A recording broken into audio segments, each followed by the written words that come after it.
আসসালামু আলাইকুম রহমতুল্লাহি ওয়া বারাকাতুহু। জায়গা আপনার বেশি প্রয়োজন হয় না।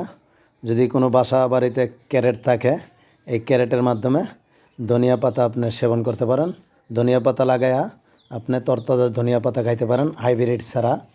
এই যেরকম আমার চাচাতো ভাবি হালকা একটু জায়গার মাধ্যমে ধনিয়া পাতা করছে, এইগুলো এখন উঠায় আমাদেরকে দিয়ে গেছে।